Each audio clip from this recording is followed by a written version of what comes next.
Kubur siapa yang paling harum baunya? Assalamualaikum warahmatullahi wabarakatuh. Sahabat budiman, dalam episode kali ini kita akan mencoba membahas bau yang sangat wangi yang tercium saat Rasulullah melakukan Isra Mi'raj.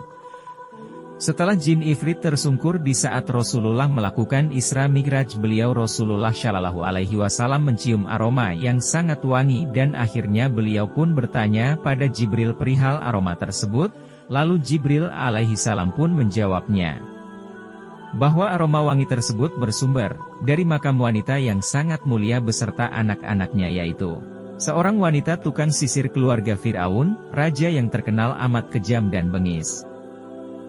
Dikisahkan dalam sebuah riwayat bahwasanya tatkala wanita mulia ini sedang menyisiri salah satu anak Fir'aun, namun tidak sengaja sisirnya terjatuh. Kelihatannya sih urusan sepele memang. Namun tidak bagi keluarga Fir'aun kala itu, Masitoh namanya, beliau hanya menyebut nama Allah atau Tuhan saat itu, namun terdengar oleh anak Fir'aun yang sedang disisirnya. Lalu diadukanlah Masitoh ke Fir'aun oleh anak Fir'aun sampai Fir'aun pun kaget dan marah besar. Karena di dalam rumahnya masih ada orang yang beriman kepada Musa dan risalah tauhidnya. Lalu satu persatu anak-anak Masitoh dilemparkan ke dalam sebuah wajan besar yang sudah terisi minyak mendidih dengan disaksikan oleh seluruh penghuni istana saat itu. Kesedihan yang luar biasa yang dialami oleh Masitoh melihat anaknya satu persatu larut dalam bejana panas tersebut. Hingga giliran anak yang terakhir tatkala hendak dimasukkan, beliau berbicara dan berpesan agar ibundanya jangan pernah takut karena di batas kebenaran dan di atas keimanan yang benar. Kisah ini disampaikan Jibril alaihissalam kepada Nabi Muhammad bahwa mereka diperintahkan oleh Fir'aun untuk dibunuh satu persatu hingga anak yang masih kecil yang masih dipelukan Masitoh. Saking sedihnya Masitoh hampir ragu, lalu datanglah kekuasaan Allah pada anaknya hingga bisa berbicara dan menjelaskan kepada Masitoh bahwa kematiannya akan mendapatkan pahala besar hingga pintu surga terbuka menanti kedatangannya. Lalu hilanglah rasa ragu Masitoh, kembali ikhlas dan penuh keyakinan kepada Allah Subhanahu wa Ta'ala dengan membaca Bismillahi tawakkaltu, 'alallahi la haula wala quwata illa billah, Allahu Akbar. Dan akhirnya Masitoh dan anaknya diceburkan ke dalam wajan raksasa itu, namun dengan keajaiban bahwasanya dalam suatu riwayat beliau diwafatkan sebelum diceburakan hingga tak terasa siksaan dari Fir'aun tersebut. Hingga air mendidih yang melumat jasad Masitoh dan anak-anaknya itu berubah menjadi bau wangian yang luar biasa karena keistiqomahannya dalam memegang keimanan kepada Allah dan Musa alaihissalam, hingga beliau menjadi wanita yang paling mulia dalam sejarah Islam sebagai teladan untuk kaum setelahnya dalam menjaga iman dan Islam. Demikianlah kisah singkat makam yang tercium oleh Rasulullah paling harum ini. Mudah-mudahan Allah Subhanahu wa Ta'ala selalu menjaga kita semuanya sampai ajal menjemput. Amin.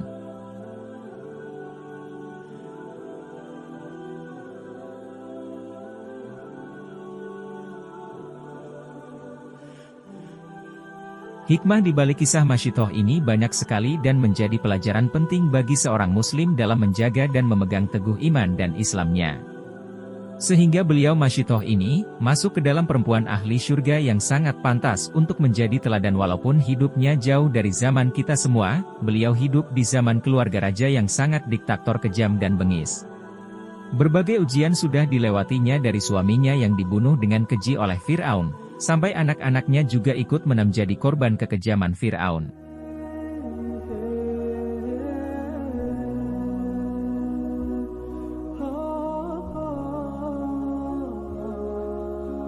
Beliau tetap menjadi pribadi yang ikhlas dan teguh walaupun harus menyembunyikan keislamannya saat itu. Sampai pada akhirnya Fir'aun tahu tentang keimanannya, dan merasa kecewa berat karena kekuasaan telah gagal menjadikan rakyat Mesir menyembahnya. Bahkan dari dalam istana itu sendiri, muncul banyak masalah dalam ketuhanan Fir'aun itu sendiri.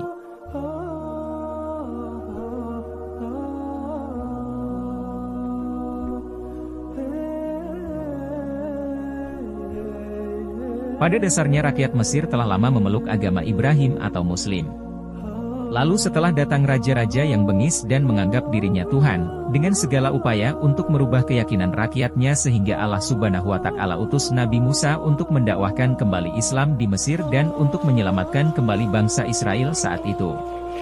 Dengan kekuasaan Allah Subhanahu wa Ta'ala maka seorang yang akan menghancurkan harapan Fir'aun datang dari dalam istana itu sendiri. Dari orang-orang yang paling dekat dari Fir'aun itu sendiri. Sesuatu yang tidak masuk akal dan bagian dari mukjizat Nabi Musa alaihi salam. Yang bisa sampai ke istana dan bisa dibesarkan oleh keluarga raja yang memang sedang mencari bayi laki-laki untuk dibunuhnya.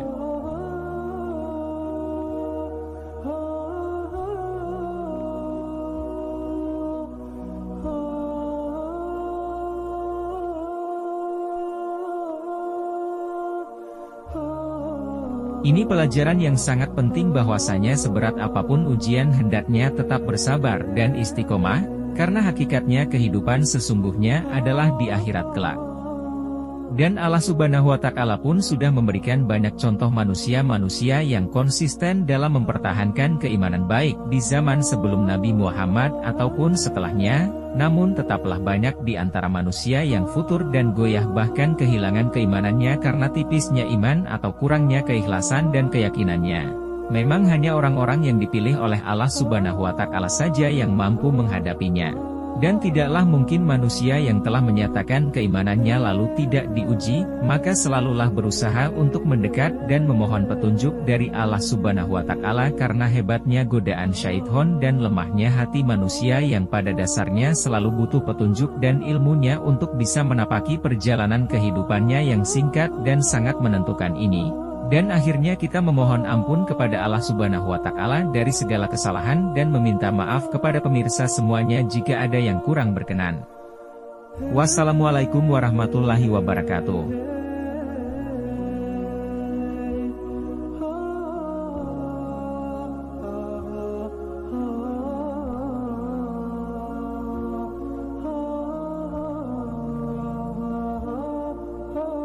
بسم الله الرحمن الرحيم طه ما أنزلنا عليك القرآن لتشقى إلا تذكرة لمن يخشى تنزيلا ممن خلق الأرض والسماوات العلى الرحمن على العرش استوى له ما في السماوات وما في الأرض وما بينهما وما تحت الثرى وإن تجهر بالقول فإنه يعلم السر وأخفى الله لا إله إلا هو له الأسماء الحسنى وهل أتاك حديث موسى إذ رأى نارا فقال لأهلهم كثوا إني آنست نارا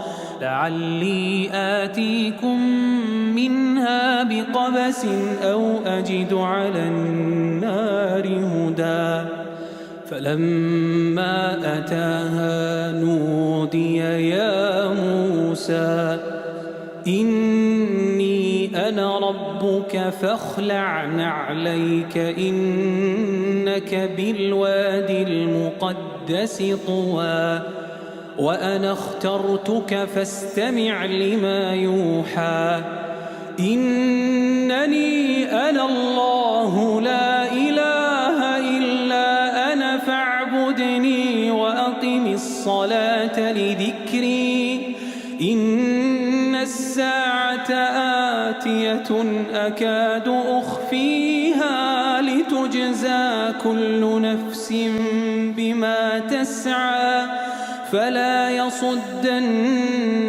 عنها من لا يؤمن بها واتبع هواه فتردى وما تلك بيمينك يا موسى قال هي عصاي أتوكأ عليها وأهش بها على غنمي ولي فيها مآرب أخرى قال ألقها يا موسى فألقاها